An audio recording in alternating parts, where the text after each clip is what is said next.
a perspectiva de ter menos inflação esse ano do que no ano passado é animadora para os brasileiros. Depois de ver a inflação passar dos 2 dígitos, vai ser um alívio a gente ver ela em 6%, 7%, como já prevêem aí as casas do mercado.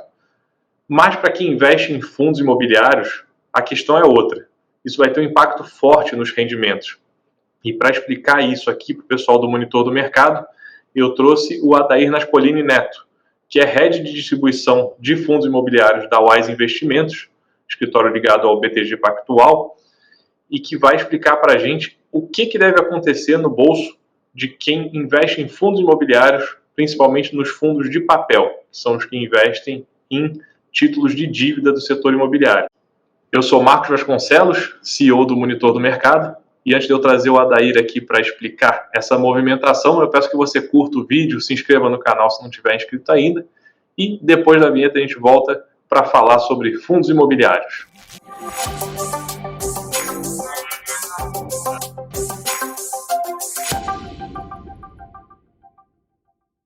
Adair, muito bem-vindo ao Monitor do Mercado.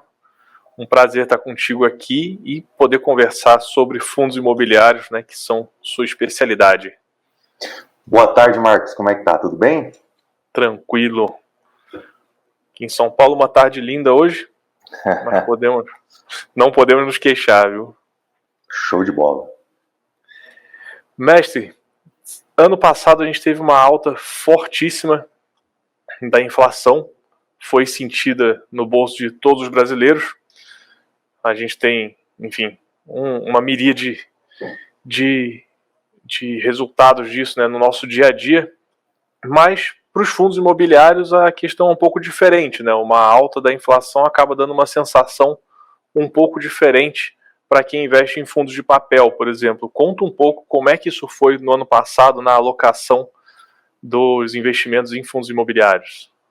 Certo, vamos lá. Então, Marcos, se a gente pega o IFIX como um todo, todos os segmentos eles caíram, né? Tu vê assim, fundo de tijolo caindo, no caso fundo logístico, de shoppings, desenvolvimento, tudo indo para baixo. Os fundos de papéis, muito pelo contrário, eles subiram, eles foram o único segmento que ficaram acima aí da média e até acima do IFIX, claro, por ter tido uma rentabilidade em relação ao valor da cota. Não só ao valor dos rendimentos, e sim também ao valor da cota. Para quem está assistindo aqui, o fundo de papel e o fundo de tijolo, se você puder fazer essa diferenciação, claro. É interessante. De forma resumida, o fundo de papel ele investe em dívida, diretamente em dívida. Por isso que ele se chama fundo de papel. Ou seja, fundo de papel, ele investe em CRI, LCI, normalmente aqueles CRI, certificados de recebíveis imobiliários, como a gente vê aí no mercado, que são atrelados à inflação, à CDI, IGPM, enfim, cada um tem a sua particularidade.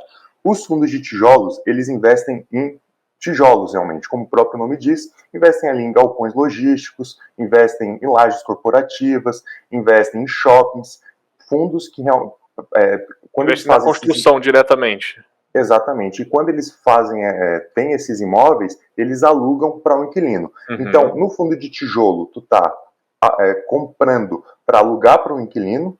No fundo de papel, tu tá emprestando o teu capital para algum credor mediante a uma dívida. Algum credor do setor imobiliário. Exatamente. Perfeito. E como é que foi essa diferença dos fundos de tijolos para os fundos de papel no ano passado? Bom, então vamos lá. Tu consegue botar aí compartilhar a tela aqui que eu botei? Consigo, vou botar aqui. Beleza, então, vamos lá. Quando a gente pega aí a inflação no ano passado, a gente teve uma inflação acima dos 2 dígitos, certo? 10,06% para ser mais exato. O fundo de papel, por ele ser uma dívida, ele sente mais na hora, digamos assim, ou no mês seguinte, enfim, a correção monetária. Então, tu pega, por exemplo, se no mês passado teve 1% de inflação, no fundo de papel, como ele investe em dívida, o credor que é para quem o investidor dentro do fundo de papel está emprestando dinheiro, ele vai ter que pagar essa dívida diretamente referente a essa correção monetária que teve no mês passado ou no mês anterior. Então, isso tu sente o impacto da inflação no resultado, nos seus rendimentos, mais diretamente no fundo de papel. Diferente do fundo de tijolo, que às vezes demora 2, 3 anos para te sentir por conta da valorização dos imóveis, por conta da realocação do reajuste dos contratos. Então, essa é a principal diferença. E até o tempo de você reajustar um contrato de locação, por exemplo, vai ser ali anual, provavelmente, ou Exato. até maior que isso. Enquanto, no caso da dívida, ela vai reajustando conforme o IPCA vai sendo medido, é isso? Exatamente, conforme o IPCA vai sendo medido. Tu vai sentir o impacto disso já no mês seguinte.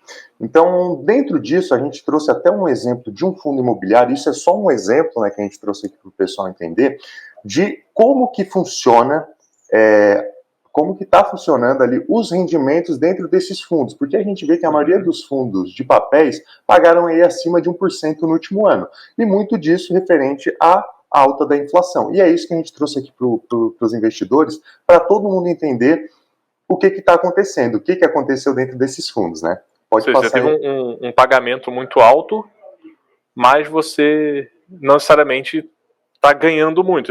Esse valor maior que você recebeu é um reajuste de acordo com a inflação. Então a diferença entre o que você ganhou e a inflação continua quase a mesma ali.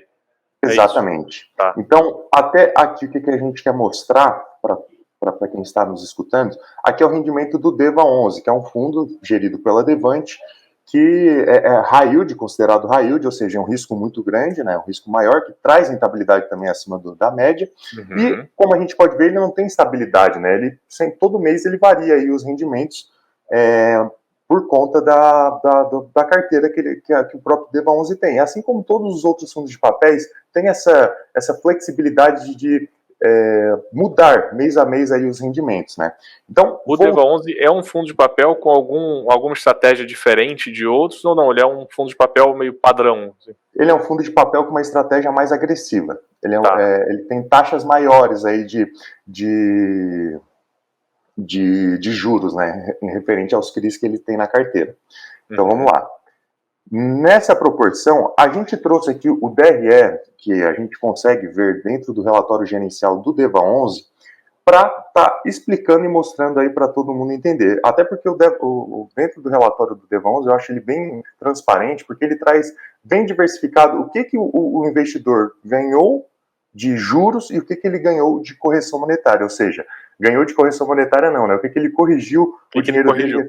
Qual parte é relativa à correção monetária, qual parte efetivamente é um ganho de juros por ter emprestado dinheiro para essa estratégia do fundo, é isso? Exatamente. Então vamos lá. E só um pontinho. DRE, demonstração de resultados de exercício. De exercício. Muito obrigado. É isso aí. Então vamos lá. Aqui, como eu circulei aqui de vermelho, o que acontece? Aqui é todo o valor que o investidor ele ganhou ou ele corrigiu referente à correção monetária. Então aqui tem as receitas totais do DEVA11, mês a mês, e nessa correção monetária, o que ele mostra? Ele mostra aqueles juros, aquela dívida de CRI que paga IPCA mais 10%, os 10% é referente aos juros, que nem a gente está vendo aqui em cima da receita, abaixo da receita totais, juros. Aquele IPCA que está dentro ali, por exemplo, da dívida, é essa correção monetária. Então, em agosto, por exemplo, agosto de 2021, a gente teve uma correção monetária referente aos títulos de dívida ali dentro de R$ 5.710.000, já em relação aos juros de R$ 7.308.000. O que eu quero dizer com isso? Um pouco menos da metade do resultado do DEVA11 que teve no mês de agosto ali do ano passado foi referente à correção, exato. Agora pega os outros meses, setembro, outubro, novembro, dezembro, os 4 últimos meses aí do ano. Teve um resultado muito mais significativo referente à correção monetária do que realmente a juros que tu ganhou no teu capital. Então, o que eu estou querendo dizer com isso? Aqui embaixo eu coloquei também o gráfico da inflação e mostra exatamente isso, que ali em julho, agosto, setembro, outubro, teve valores bem altos aí da inflação e, consequentemente, impactou diretamente nesses CRIs, nessas dívidas, e os credores desses CRIs tiveram que pagar essa inflação para os investidores do DEVA por estar acordado isso em contrato, né? Ó, a nossa dívida é IPCA mais 10%. Tu tem que pagar esse IPCA referente aos meses passados. Por exemplo, o mês de dezembro agora que teve ali 12 milhões 495 mil, né? Da onde que veio esse resultado? Veio referente à inflação do mês de novembro e outubro. Então, tu vê que foi uma inflação alta, de 1,25% e de 0,95%. É isso que a gente está querendo. Quem contraiu essa dívida, né, antes da pandemia, por exemplo, uma tristeza sem tamanho. Você vê essa correção galopante. Mas para quem emprestou o dinheiro, vai ver um dinheiro entrando na conta ali de uma forma bem mais interessante do que esperava lá no começo do contrato assinado, né? Com certeza. Então, ainda para especificar muito mais para todos que estão nos ouvindo, né? Se a gente pega aí a composição dos rendimentos distribuídos, vamos pegar aqui desde o início do ano acumulado, desde o início do ano de 2021, tá?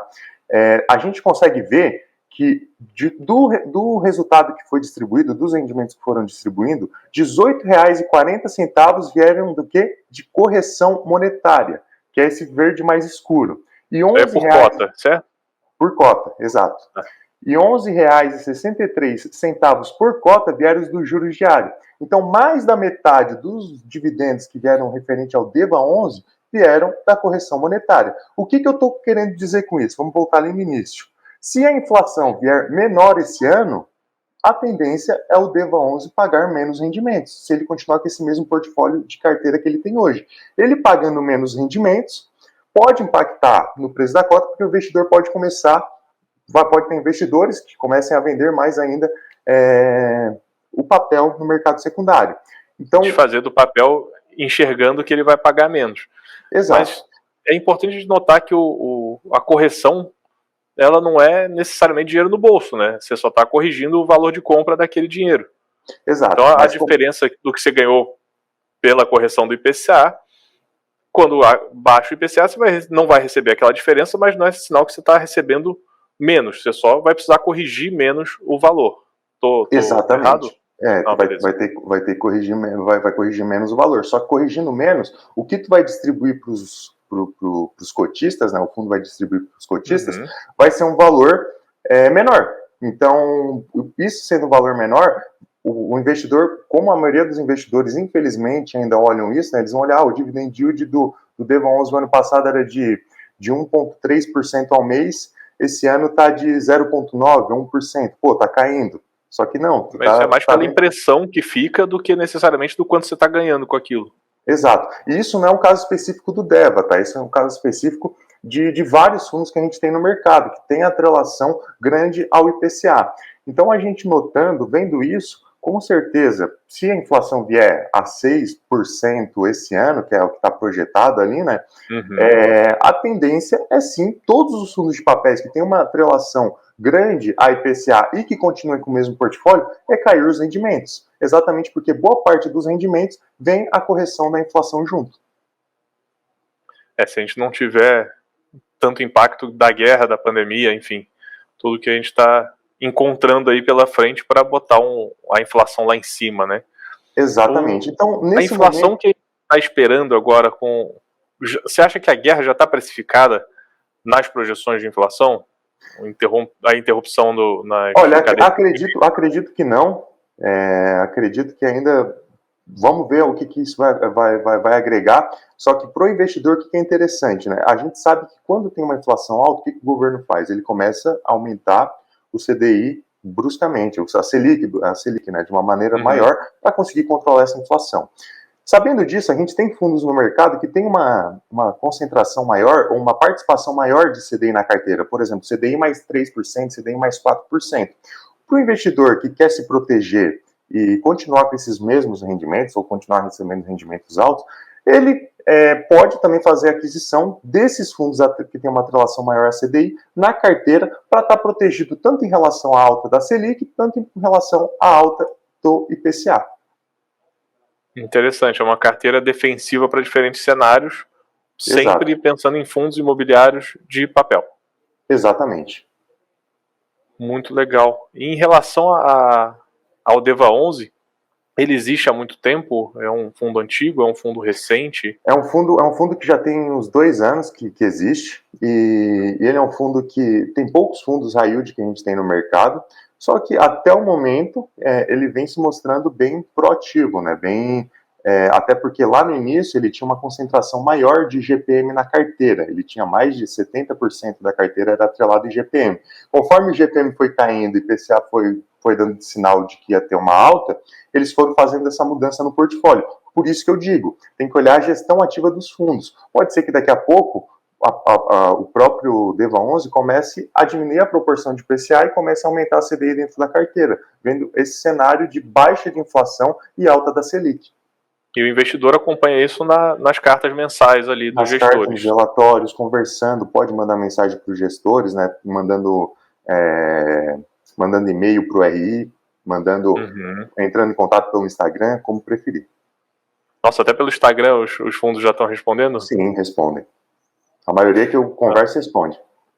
Legal demais, legal demais. E aí a sua parte de consultoria e assessoria também faz parte disso, de conversar com gestores, certeza. Entender para quando os fundos estão indo. Exatamente, para entender qual é o futuro. Porque olhar retrovisor todo mundo olha, né? Tem que olhar daqui para frente, o que vai acontecer. Uhum. E a sua perspectiva é que efetivamente fiquemos com uma inflação mais baixa esse ano do que no ano passado? Na minha percepção, sim. A gente vai ter uma inflação mais baixa, só que cenários macroeconômicos podem acontecer, como estão acontecendo agora, e pode impactar para a alta da inflação nos próximos meses, né?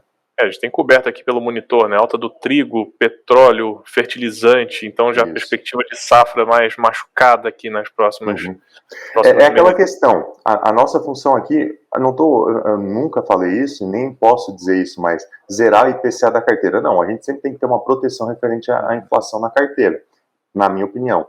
A questão qual a proporção que tu vai ter de IPCA na tua carteira? Qual é o ideal de IPCA? Cada um tem o seu perfil e, claro, com a ajuda de um assessor, você vai saber qual o ideal tu vai conseguir colocar de inflação, de Selic, de renda fixa, de renda variável na carteira para conseguir se proteger e, com certeza, alavancar os seus investimentos.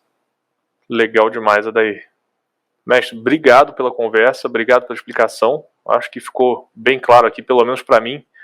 Você que assistiu o vídeo, se achar que ficou alguma dúvida, manda pra gente, manda pro contato@monitordomercado, redação@monitordomercado.com.br, escreve aqui no YouTube que a gente está sempre lendo, e o Adair volta aqui com a gente para falar sempre sobre fundos imobiliários. Prazer estar contigo, meu caro. Até.